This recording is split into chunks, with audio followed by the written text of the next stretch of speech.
And then if we could just start off with some introductions of the ECHO team. Renee, would you mind introducing yourself again to the audience? Sure. Renee Bolio Banks, Indigenous Jaganashibang, Zibikwe, Indigenous Indigo, Zagasqua, Jamaica, Gandunjaba, Migizin and Dudane. That's kind of a general greeting. My birth name is Renee Bolio Banks. My spirit name is River Woman. I'm from the Leech Lake Nation and Eagle Clan. I've been at NACC for about 5 years working as the elder in residence. Miigwech. Miigwech. Dr. Rabi? Hi, my name is Kari Rabi. I am a family practice and addiction medicine physician. I've been here for about 14, how long have I been here? 13 years. 13 years, I think. And pleased to have you all here. Thank you and welcome. Miigwech. And Nikki? I'm Nikki Giardina. I'm a public health nurse. I've been at NACC off and on since 2017. And I mostly do work with the harm reduction team and around infectious disease and some MAT work as well. Miigwech, and I'm Lindsay Cancuni. I'm the harm reduction coordinator here at NACC. I've been here about 2 years. I'm also a Boys Sport band member and happy to be here. Happy you're all here. I'm just going to move on to some announcements and then we can get to the good stuff. Share my screen.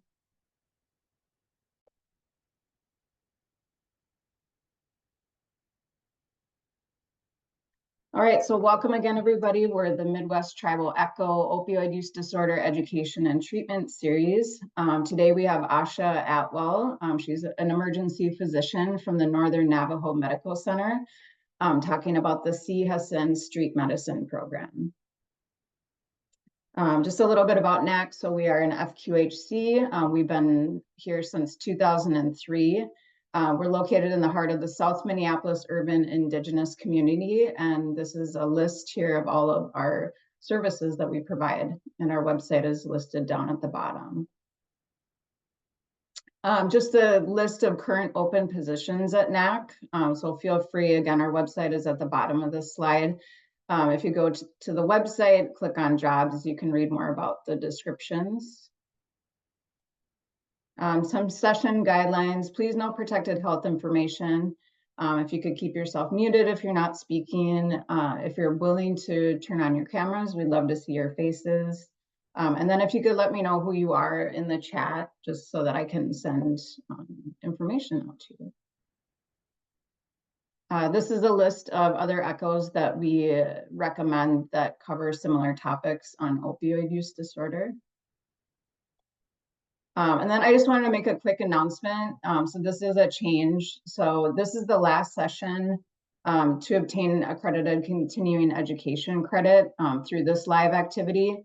We're currently exploring options to continue this. And so we'll definitely keep you posted. But this session, I'll move on to the next slide. We do offer continuing education credits for those who are eligible for this session.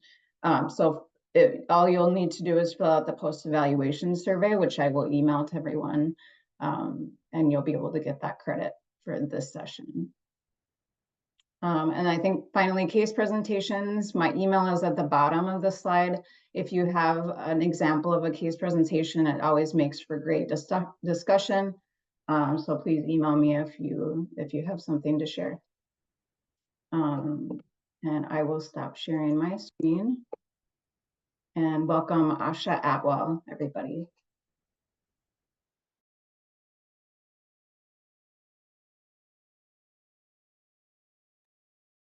All right, hi everyone. I'm gonna go ahead and share my screen. See if that works. Did it go? There we go. Not quite. Can you see it? No? Not yet. Okay. Hang on just a moment.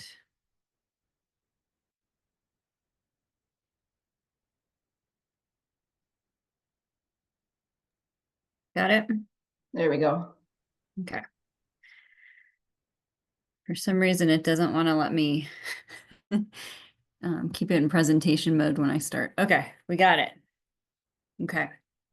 All right, so I'm Asha Atwell. I started out my career here at Northern Navajo Medical Center as the emergency medicine director for 3 years, including during COVID. And during that time, I started to, as I'm going to say actually in the presentation, I'll go more into that, but how I came to develop the Hasin street medicine program here with Northern Navajo. I have no disclosures. So I kind of wanted to take a step back and talk about, just as a general overview, what this presentation is going to be about. And after you're done listening, hopefully you can get some of these points sorted for yourself. But I'm going through a little bit of background information about street medicine, where it comes from, where the movement comes from. Probably most people on this call have heard of street medicine, but it wasn't always the case. And so I'm going to go into that a little bit. And then, you know, street medicine has not been something that has been on the reservations. So this program is the first one of its kind through IHS on a reservation. And so that's what makes it unique. And I'm hoping that through venues like this, I can help spread the word and hopefully we can get something going on more reservations out there, because I think this is a need. And while I've been developing this program, you know, you have to go through a lot of different steps to define your population, kind of look at what definitions exist, and be respectful of the land and the place that you are working in, and the fact that, you know, I'm on a sovereign nation. And so we look through that and kind of think about what the HUD definition means and what that has in place here. Through that, you need to also gain trust with all of our relatives on the street. And so I talk about that a bit. And I've listed off some of the things that have happened and are specific to our population here on Indigenous land that we need to be cognizant of, such as historical trauma, intergenerational trauma, and so forth, listed here. Consistency, I found, is the biggest key in gaining trust and gaining people's you know, just confidence in you. There is a lot of revolving door type of medical providers on the reservation, and so that doesn't lend itself to trust, which of course all of us can relate to. So being consistent, showing up the same time you say you're going to show up every time is really important. And then I talk a little bit at the end about next steps and kind of where I'm going at this point. This program has been going for over 3 years now. So when I first started thinking about these things to now, some of this has shifted and some of it is has shifted more into the work of advocacy on the local and state and even national level for people in this area. So going back to the background, we're going to talk a little bit about street medicine was a model that was attributed first to Dr. Jim Withers, and he's in Pittsburgh. I'm going to let him say it in his own words in just a moment. But one of the quotes that he says in this talk, that's his TED Talk, and if you have time, I would recommend watching the whole thing. I'm only going to play about a minute of it. But he says, "You're not crazy for caring. You're not crazy for loving people." And I think that for me has been the heart of street medicine, is just being able to, as a provider, realize that having love for your patients is actually kind of a normal thing. And instead of the adversarial relationship that I think a lot of us have been trained to have with our patients, especially as my background, as I said, is emergency medicine. So let me just play a little tiny bit of Jim Withers here, if I can get it. Oh, he may not play. Okay, we're going to skip Jim Withers if you can, if you have a chance with TED to go look at his TED Talk. It's beautiful and really encompasses what Jim says. I don't know if someone else can get this to play for me. Yeah, no, it's just not going to go. It's not even coming up. Okay. So I want to talk a little bit about how I came to be in this space of creating this program within the IHS facility in Shiprock, where I work. So I was an ER physician, as I've mentioned. I was the emergency medicine director here, and I had been, you know, seeing patients experiencing homelessness throughout my entire career, and actually that's part of why I chose emergency medicine. I wanted to be able to encounter folks who had the greatest need and who didn't always access the healthcare system in other ways. And so for me, this was what I thought was going to be the way that I would encounter people who really needed help. However, my plans were not quite realized by my emergency medicine training. And once I got into the thick of it, I realized that what we really do in the emergency department is we screen everyone for emergencies, and then we say something, we treat and street them. Within a minute of seeing a patient, we're trained to know what their disposition is and to send them on their way. So if that means the disposition is that we admit them, then they get admitted. If they are to be discharged, they get discharged.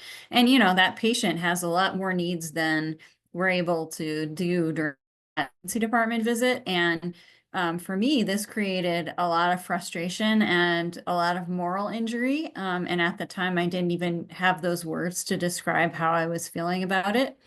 But at the bottom line, the ED is not the place for primary care. I think that things could change and could change for the better in that direction. But unfortunately, as we stand today, about 10 to 20% of the population of those experiencing homelessness use the emergency department as a source of healthcare. 40% had used the emergency department in the past year, and that's 3 times higher than the average person. So we know that they're utilizing the emergency department. People experiencing homelessness are unfortunately not able to find other ways to access the healthcare system. And so the emergency department is a source of primary care for that group. So early on in the pandemic, I started to really become worried about people that were out on the street, our unsheltered relatives, especially around here in Shiprock, because I knew there are no shelters here in Shiprock. There's nowhere for these folks to go other than behind a bush in a ditch, somewhere like that. In some cases, a lot of folks are, I can't even explain to you how resilient our patients are, but they have relatives or they have friends of friends or, and they'll make some sort of structure to keep people safe during really bad weather. But I did notice, as an ER physician, that people were dying of exposure-related injuries all the time during that period of time being an ER doc. So once the pandemic hit, I was starting to become really worried about what was going to be happening for these folks. So I brought that up to our community health director, who is Dr. Percy. And as he was going about his busy life during the pandemic, he suddenly stopped and looked up like, oh no, you're right. This is a population that we really need to worry about. So then he and one of our staff in the public health nursing, who's a former ENT, they both started going out and checking on folks and seeing if they displayed symptoms of COVID during the early days.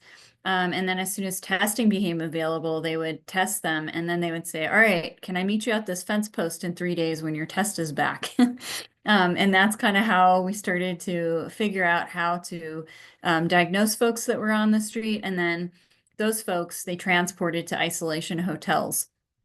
And so all of that was very much like just the act of these 2 people going out and doing that for people. And then as soon as vaccines were given, we started giving vaccines. So Dr. Percy and Amy McGilbert were the ones that were out doing those vaccines at that time. So once I started coming out, so I became involved because I had expressed my interest in this group. And then Dr. Percy said, hey, how would you like to develop some sort of care delivery program around people experiencing homelessness? What would that look like? And so that's sort of where I came in, and I said, absolutely, I would love to develop this program. And at first I was thinking in terms of like paramedicine, because that's what is described in a lot of emergency medicine literature, which is where a physician goes out with an EMT or a paramedic type of like in an ambulance or even in an air ambulance. And that happens in Australia and rural parts of Australia pretty often. So I thought, okay, well, the res is sort of, like that, very, very rural. Maybe that's what we should be sort of aiming toward, but it's not easy to work with EMS here because it's not under the umbrella of Indian Health Service, it's under the tribe. And so there are just some bureaucratic things that would be difficult to make that system run. And so the other thing I started to look at was just thinking about how could I go out and, do this type of care directly with patients. And that's when I started learning about street medicine, and that's when this model came to be. And so during that time, we also had to understand what is homelessness? How do we define that? How do we think about homelessness on the reservation? How do we think of it in the border towns? And what do people think of that term for themselves? So this is the HUD definition. I'm not going to read this explicitly, but you could always look this up anytime you want. So the HUD definition, goes through and kind of talks about, who by category is classified as experiencing homelessness. So what does this mean on the reservation? So what I did, I ended up doing was I took the HUD definition. I talked to our vice president of the chapter here in Shiprock, and I asked her specifically, how homelessness is defined here. So she said that actually what we do is we use the HUD definition plus self-declaration. And so that's sort of what we started to go on. And then I collected some other words here that are words that some people in this community use to describe people who are out on the street or who are experiencing homelessness. And we all also always hear, and this is a stereotype that I've heard from the border town folks, mostly Anglos that are looking in from the outside, and they like to think that Native people on the reservation, they all have a home, like they should just go back home. That's what a lot of them say. And so I was kind of collecting all of this information, all of these opinions, and that's what this slide represents, is just kind of trying to understand what we're dealing with. At the time that I started, there was no census here in Shiprock for who's experiencing homelessness. So I was truly starting kind of from scratch on that. So what we settled on is that we call everyone our relatives, and we also will treat and take care of whoever comes to us who feels that their needs aren't being met. And so we'll say things like, our relatives who don't have stable housing right now, our relatives who are experiencing housing insecurity. And then this statistic here at the bottom talks about how overrepresented Native American folks are within the realm of people experiencing homelessness. This is a definition, or sorry, a statistic that came from HUD. And what they were looking at specifically was a shelter in an urban environment. So they are, just to be clear, they're not looking at people experiencing homelessness that are actually on a reservation who would define themselves as being homeless or define themselves as having inadequate housing. So all of the data that I was starting to find really was not specific at all to my area.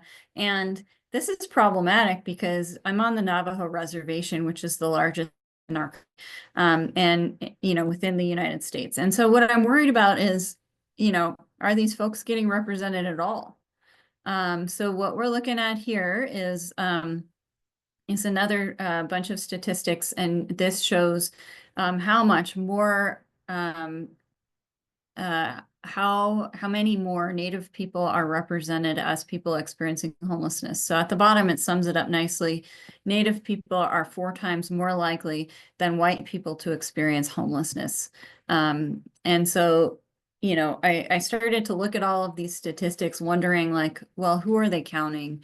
And it truly is, this is based on a PIT count. So that's a point in time count in 2019. And as we know, PIT counts are extremely underrepresentative of how many people are actually experiencing homelessness in our country. So the PIT count, as I just mentioned, the point in time count, that's just where they take one night of the year, which is the coldest night of the year. And in the morning, they have a bunch of volunteers in an area go out and count folks that say that they were sleeping unsheltered the previous night. So that's what the pit count is. It's just one night out of the year, people that were experiencing homelessness that night. So you can see how this is problematic.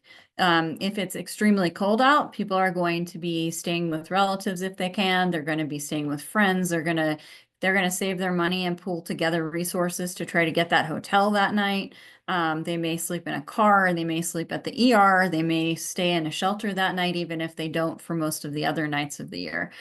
So this is why this is very problematic. But this is what our country, the United States, goes on, is a pit count.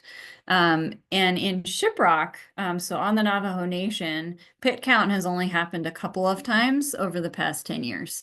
And so, you know, we're extremely underrepresented is what I'm trying to get across here. The other thing that I like to point out is that homelessness on the reservation can be quite complex.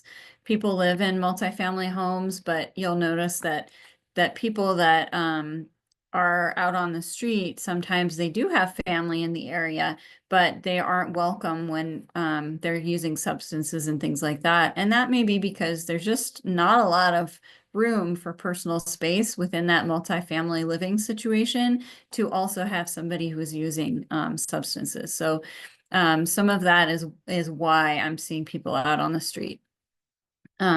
So these are some of the definitions, some of the background on where we started to figure out who is going to be our population. So as I've said here, we are serving anyone who feels their needs aren't being met. And that's who we see.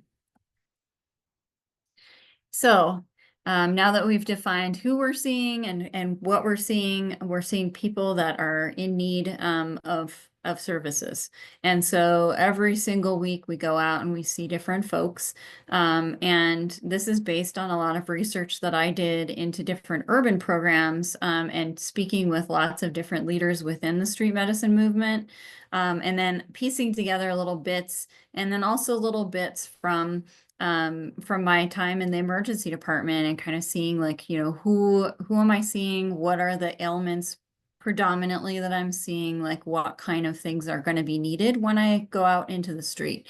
And the thing that Jim Withers loves to say is that the street needs to design your program. So don't go out there thinking that you need to have everything perfectly built and made. You know, go out there with like sort of a general framework and then ask everybody, all of your unsheltered relatives, what they want, what they need, because the program's for them. So they're the ones that are actually going to help you build your program and tell you what's needed. And in our case, the biggest thing that was really important was to realize how important the multidisciplinary aspect of our team is. So we have, you know, 2 providers, myself and Dr. Percy, and we are the only non-native people that are in our team. So we have Danae speakers for the entire rest of our team. Our community liaison is Amy McGilbert that I mentioned earlier. She is wonderful and she helps us with scene safety. We call her the street mom. She's basically my right hand. She does a lot of logistical stuff and a lot of interpersonal stuff. And she also is the person who generally speaks Danae with our folks and is able to communicate in a way that I can't, and also translates things so that things are better understood for everybody. We also have me and Dr. Percy, and we kind of share the social work and the case management. We do have one nurse that has a history of case management, so she helps us with that a lot. We bring mental health specialists with us who are also Native and have some lived experience with addiction. And they do AccuDetox on the street, they do EMDR, and some of them have an ongoing therapy practice. So they'll see somebody on street med, but then set up further therapy sessions with that person. So what I say at the bottom here is resist the urge to make it perfect. You just got to get out there and let the streets help you design the program. I like to share this, what we did our first clinic, as a cautionary tale so that nobody else does this. So Dr. Percy is a community health like God around our parts. He's been here for 38 years working on the reservation. He has built the community health department from scratch on his own throughout his 38-year career here in Shiprock. And so he has a very specific way that he does clinics and does events. And so he thought, oh, okay, we're going to go over to the Bashas parking lot. That's the grocery store here in Shiprock, where we see most of our unsheltered relatives kind of congregating. And we're going to set up a tent, and then we're going to set up a bunch of tables and chairs, and we're going to have pozole. We're going to do these little questionnaires with them. And what ended up happening was we had a lot of people come. They were very curious about what we're doing, taking up space in their parking lot. And we planted ourselves there, and then we turned that little space into a clinic. People were coming in. People were starting to fill out questionnaires with us, but we started at 10 o'clock and we started going closer to 2 o'clock. And during that time, people started to get more and more intoxicated and less tolerant of our shenanigans. So people started grabbing chairs and throwing them around. And at one point, the team retreated into our vehicles, and we were like, oh my gosh, what are we going to do? And I had left at that point. I needed to go get some antibiotics for somebody I was seeing out on the street, and we didn't have our pharmacy yet. And so I had left. And when I came back, everyone was retreated into the cars like, oh no, what are we going to do? Our unsheltered relatives had taken up the pot of pozole, and they were walking around to their friends and like giving out pozole, exaggerated like mockery of what we were doing, which really made us laugh. But afterward, we all got together, our team, and we talked about what should we learn from this here. And so what we realized is actually that, so Amy McGilbert said, you guys went into their space, you went into their living room, you put your feet up on their coffee table, and then you told them how to act. Why did you expect it was going to go any differently than that? And so that was really, really great. That was a super great lesson for us to learn, that you can't just go into other people's space, take up their room, and then act like they should behave the way you want them to. So since then, we have realized that we really need to be very respectful of people's space, that we are truly going into their space, their living room, and we need to adhere to their rules. So what this has led to is we now pack up a van, and we also have so in IHS, we have these things called GSAs. It's like a parking lot full of different vehicles that we're allowed to check out, like library books. A lot of street teams have dedicated vehicles. We are not at that phase yet. So what we do is we have these vehicles that we sort of use every week, but we have to return them at the end of the day.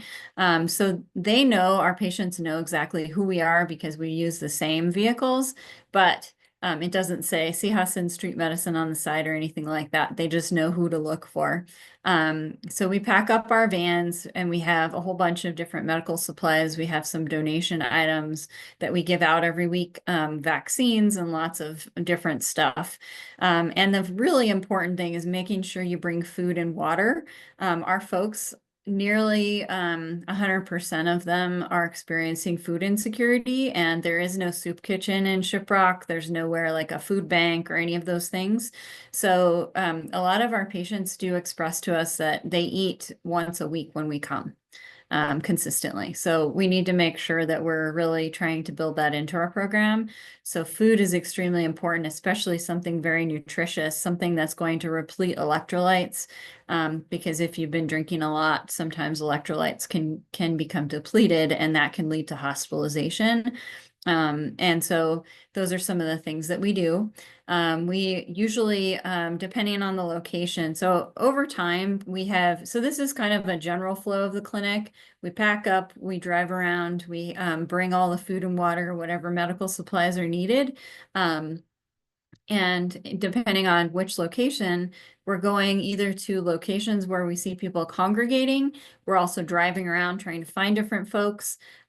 We also take recommendations on where to go find someone. So if somebody says, oh my God, go see Joe, he's really, really sick, we go find Joe. And so we take those direct referrals from other patients. We try, what I tell our students is you never, ever, ever say no. Don't say, no, we can't do that. No, we can't do that. That's like a common clinic problem, in my opinion, is just always saying no. So what we do is we try to make sure that our patients are truly leading the clinic and telling us what they need, and then we try to fulfill that for them.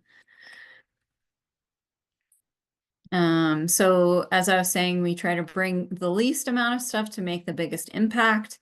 These are just a couple of the things that we do. And as I was saying, we try to grow organically based on what people express as their need. So this is a list now over 3 years of what we've been able to provide out on the street. So this is just, I call this our menu, and we actually do have this printed out as like a sushi menu is kind of what I called it, so that if patients are in a crowded place and they don't feel like saying out loud that they want, you know, needle exchange, or saying out loud that they need STI testing or something like that, they could check the box and hand it to us. And we haven't, just to express this, we haven't had a lot of people express or display signs of illiteracy in this way. So we are able to communicate with them if that was a need also, to be able to bridge that gap. So we're not just handing out these pamphlets and saying like, check the box and then step back in a line or anything like that. People are allowed to come and ask for whatever they want, but we do have these available in case they feel more comfortable to check a box and tell us what they want. So as you see here, we have a lot of things we're doing. I'm putting in Nexplanon, you know, on a grass in front of a church. I'm doing STI testing and rapid syphilis and HIV testing. We bring a medical refrigerator with us so we can treat people for syphilis right now, right after we get their diagnosis. We have a nurse with us so we can draw labs for them. And that's either to test for STIs, that's sometimes to test and see how their diabetes is doing. You know, so we do anything from kind of an urgent care type of visit all the way through to primary care and chronic illness management. So we have a pharmacy bag that I built, as I said, based on what I was seeing in the emergency department with this population. And then it has, like I said, also grown to meet the expressed needs of our patients. This is what the bag looks like. It has like little dividers in it, and then, you know, every clinic we restock it. Luckily, we have the IHS pharmacy behind us, so we're able to just get all of these meds restocked every week. So just a word about gaining trust. So we have found that you know, through our street medicine efforts, we're able to access folks that are particularly marginalized. And that might be people who are on the LGBTQAI spectrum. That may be people with mental health stigma, that may be people with substance use stigma. And so these are people, and they may have multiple different things that are going on, of course. We're dealing with a rainbow of humanity that I love to tell all of my students every time I see them, that we need to recognize that these are beautiful, complex human beings that we're working with. All of them are precious. All of them deserve to have good care. And so that's what we're striving for. So each person may be or feel marginalized for whatever you know, assortment of reasons, but it doesn't matter what they are. It matters that we are there to address you know, issues of health equity and making sure that they don't have as many barriers to care as they did before we showed up. So I mentioned a little bit here, I talk a lot about having some love and care for our patients, which I think is like kind of a revelation and a revolutionary thought within medicine. And so we really try to express that every clinic with our patients, and make sure that they know that we love them. And they tell us they love us all the time, which is not something that I ever experienced while I was an ER physician. So, so I thought when I first started that I would be working with this. This is what we are taught. This is Maslow's hierarchy of needs. I thought I was going to be looking at this physiological side of things, working on that, maybe some safety, you know, working at the bottom of this pyramid. And very quickly, my patients showed me that this is not at all how it is. What we need to be working on is the top of the pyramid, showing our patients that we love them, that we are showing up for them, that they deserve every bit as much care and caring as every other person in our society. So that's actually thinking about self-actualization of that person and thinking about how do you just show that person, reflect back to them that they are worth something so that they actually do the rest of this pyramid for themselves. And so I brought that up at a conference about almost 3 years ago, that I had learned that from my patients. And one of our people that came to the conference, she came up to me afterward and she told me, "Hey, did you know that Maslow stole that concept from the Blackfoot and it's actually upside down? And so the way you're explaining it is the way that it should be explained." So I thought that was amazing, kind of mind-blowing. And I also was very grateful for my patients teaching that to me, and kind of learning that without knowing that at all. And then seeing this this kind of redrawn in the First Nations perspective, and understanding that self-actualization was something that the Blackfoot had, you know, just as part of their culture. It was an assumed thing that we are who we are when we were born, that we should be celebrated as the people we are and supported in becoming the best versions of ourselves that we can. And that isn't something that we need to aspire to, that's something that we come with. That is kind of a mind-blowing thought, but something that I'm learning every day from my patients. So at this point, we've now gone through 3 years of this, going out every single week. We have only missed one clinic during all of that time, and that was for an ice storm. And we still ended up doing part of the clinic that day. So we didn't fully miss any clinic ever during the 3 years. And so we started out with shiprock rounds. We're now up to seeing about 500 relatives that are unsheltered or experiencing housing insecurity in this area. We always have students and residents, but I'm super cognizant of the idea of medical tourism. So I try really hard to limit how many people come with us, because that's not the vibe we're trying to come across. It's important for people to learn, but not at the expense ever of our unsheltered relatives. The other thing that we worked hard on in the first year was opening a church-based shelter. So one of the churches here, the Four Corners Native American Ministry, had a dorm that wasn't being used. And so we were able to open a shelter in conjunction with them. And that's been running for 3 years now. This season, they actually moved it out of town, and they're talking about how's it going to happen. And so just yesterday, there was a silver lining to that, and it sounds like we may be able to work with our local tribal members to get this push through and to open it again this year. So this is a huge, important thing for our community, and I hope it happens. So then we started going into Farmington. In Farmington, we're seeing so many folks. So we see tons of folks there all over the place, and consistently, like we were seeing everyone on Wednesdays. Now we're seeing them on Thursdays. We'll see about 100 people during a clinic. During a single clinic, 100 folks. In Shiprock and Cortez, we're seeing folks on Tuesdays, and so that's this one. And we'll see about 60 or 70 people during that clinic. So we're reaching quite a lot of people every week. And another thing I'd like to point out here is that we have partnerships in each of the different areas within the community to really like bring out those community partners, and we make sure that they're part of our rounds every week. One to highlight is the Indigenous Well Variety Program, which is a peer-led program in Cortez, Colorado, and they do substance use Indigenous-based interventions and talking circles. And so we're really honored to be able to partner with them. They come with us every week in Cortez, and then they've also come with us in Farmington. So those guys are just a highlight, but there's a lot of different other people who are partners with us. So I hope that what you're getting is that what we're trying to do is not only gain trust, not only break down barriers, not only try to build a little bit of health equity into our broken system, but we are really trying to look at the context of everything, truly think about being trauma informed, what that actually means for folks, you know, really meeting people where they're at. And then trying to help partner with them to make the clinic that they want.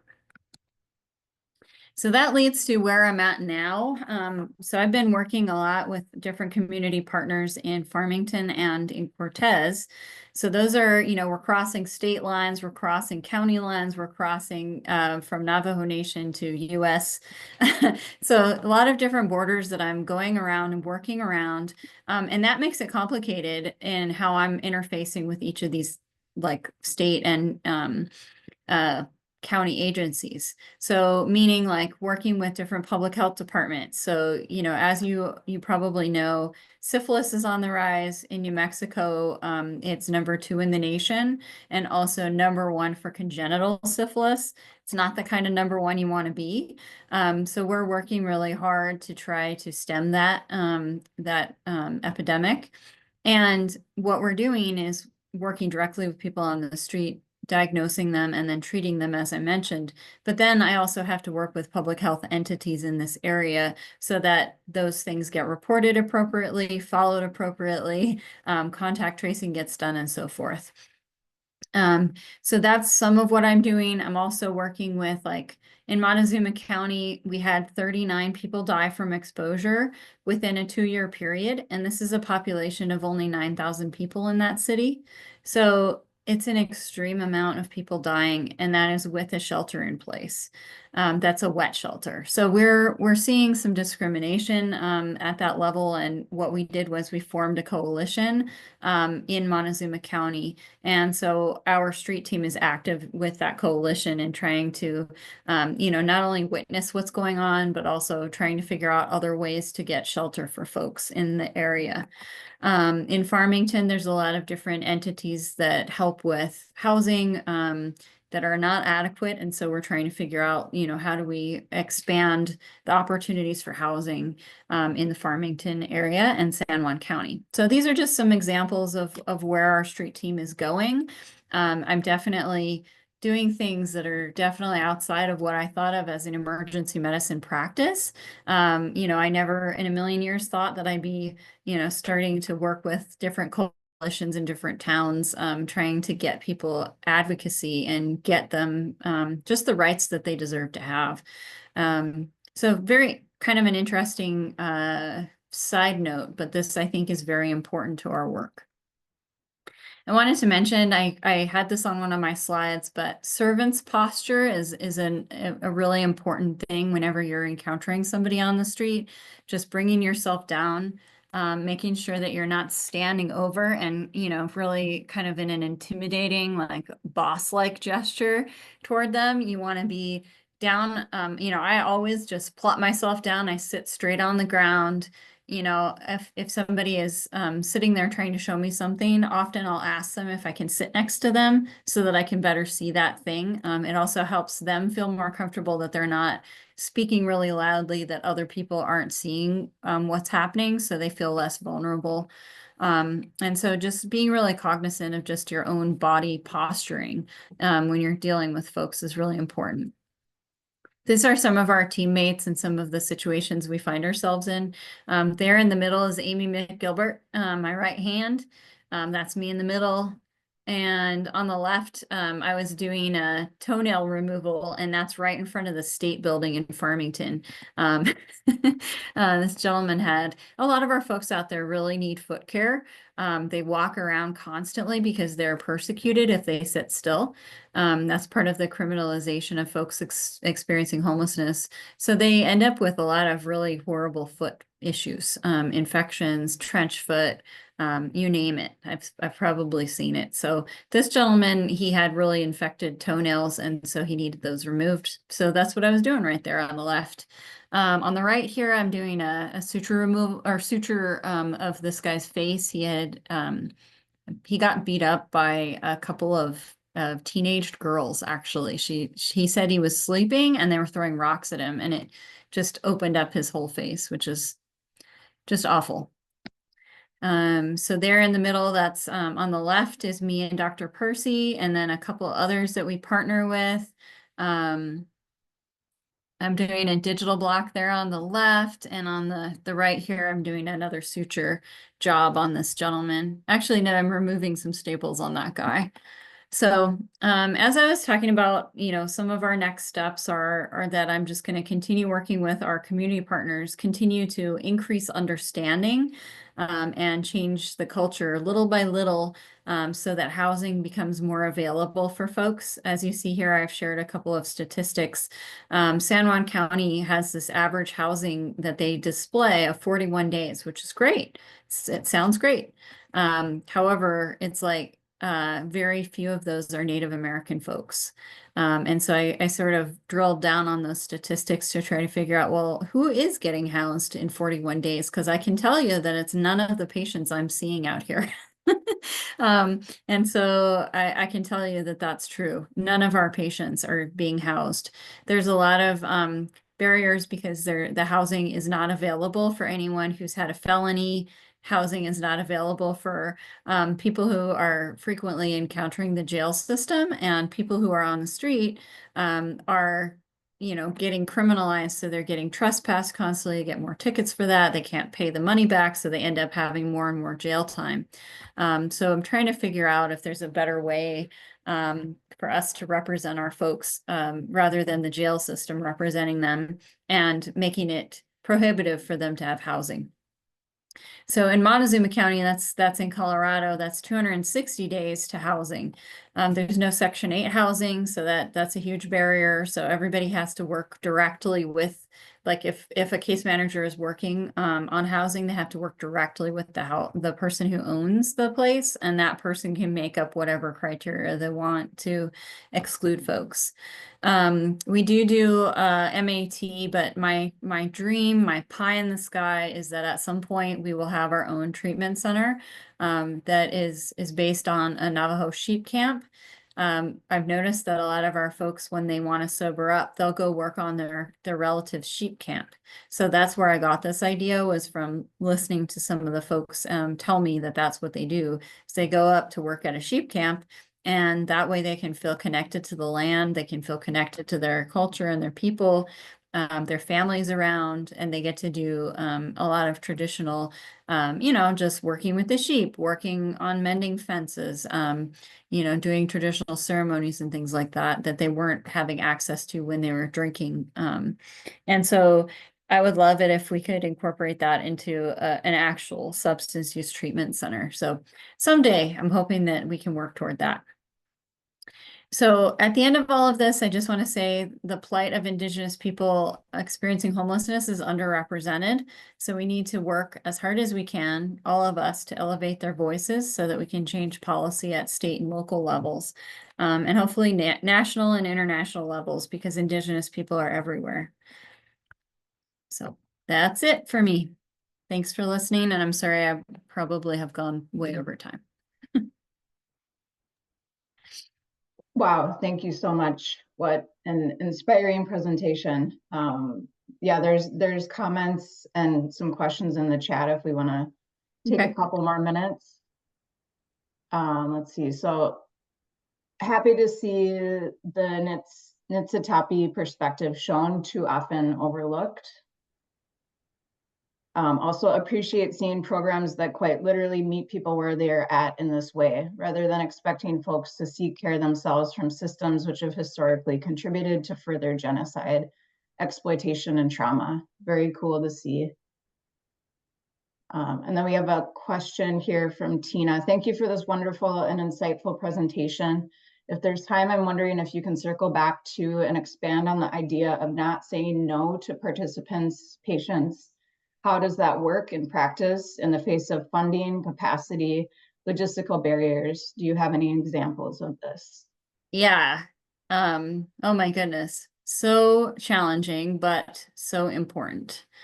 All of our folks that have been marginalized that we work with have heard no more than they've heard yes. And so what we really need to be cognizant of is just thinking about, like, what does it feel like to them to be shut down constantly? That feels like, to me, when I hear that, it makes me feel like people are ignoring their needs and ignoring them as a person who even has a right to ask those things. So for instance, sometimes it's just an express need, like I can't get my ID. And if I can't get my ID, then I can't get a job and I can't get my prescription and I can't, so it just is like a snowball effect for that. So we will work with different people in the community. This is where your community partners really help you build capacity. So they're talking about funding, capacity, logistical barriers. I can't even tell you, like, the barriers are many and they will keep coming. But what you have to keep doing is thinking about, how can I navigate this for this person? So as an example, just this morning, we have a patient who was super standoffish with us at first. He has PTSD. He was in Afghanistan, and so he has a lot of issues with that and with trust. He's lost both his parents, who both passed away. And then in the last 2 weeks, his girlfriend, who was our patient for 3 years, she passed away. And he's been grieving, and we have been talking to him every day, and he checks in with us and he makes sure that we know he's alive. And he wants to go to substance use program. And he's requested, he wants it to be traditionally based. He's talked to us about not having it be around in this area, and because he doesn't want to feel like he's going to get sucked right back into what he's been dealing with for several years. So we talked to our substance use counselor, and that's in our own institution. And so she's like, oh, well, where's his phone number? Oh, he doesn't have a phone. Oh, well, I can't help you then. I can't do anything about that. So what does this mean? That means I get the packet that she should fill out, because it's not going to get done. So I figure out what the provider needs are. So I fill out all of the paperwork for him. We'll sit down with him. We'll explain it to him. So as a team, we will do this. So I know this sounds like a lot, but I can tell you from my perspective, this has been extremely healing to be able to work with a patient on the thing that they need, that they express, and to not tell them, no, I can't do that. I can't, it doesn't mean that you can't have boundaries. It doesn't mean that you can't, tell people that, like, I'm sorry, I'm not going to be here on Saturday. I have to see my family. It doesn't mean things like that. It means that when they're asking you for something specific, you work with them to go through those hurdles so that they don't have to, come up against a wall. So that's sort of what we do. So we're going to do all of it with him so that he understands, the full process and that it actually gets done. So I hope that kind of goes into it, but yeah, it's something that is super important.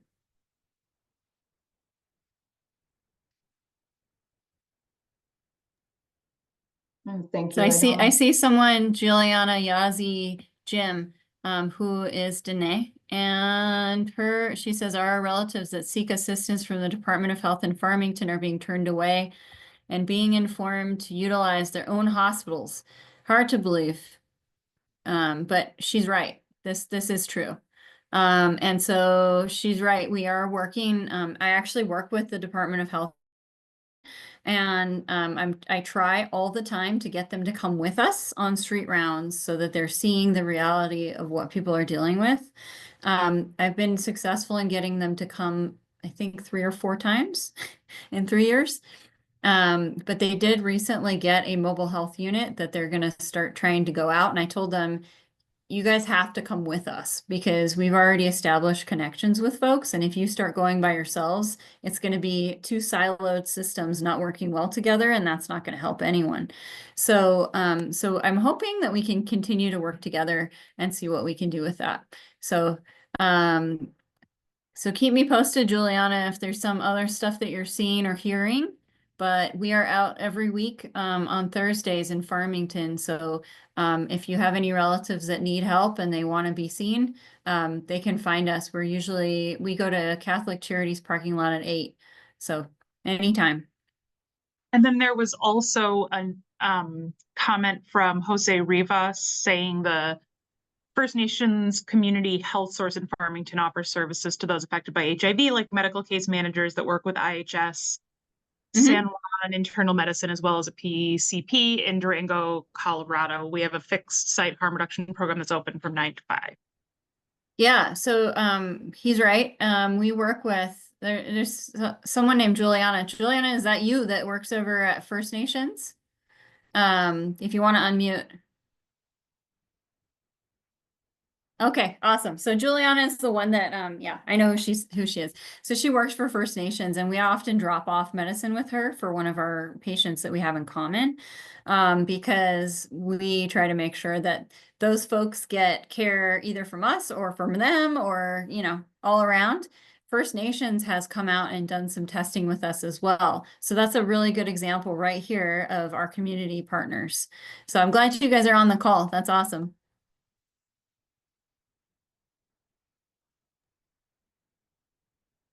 All right, well, thank you, everybody. Thank you so much, Asha, for the amazing work that you do. Would it be okay if I shared the slides that you shared with us today with the, Sure. with the group? Okay, great. Yep, and I'm gonna type my email real quick here in the chat if Perfect. anyone wants to contact me. And a special hi to Marissa who set up our connection. Lindsay, Yes. she's on the call too, and I met her at the conference recently at Street Medicine Conference. So thanks everyone for having me. Thank you. Thank you, everybody. We'll see you in 2 weeks.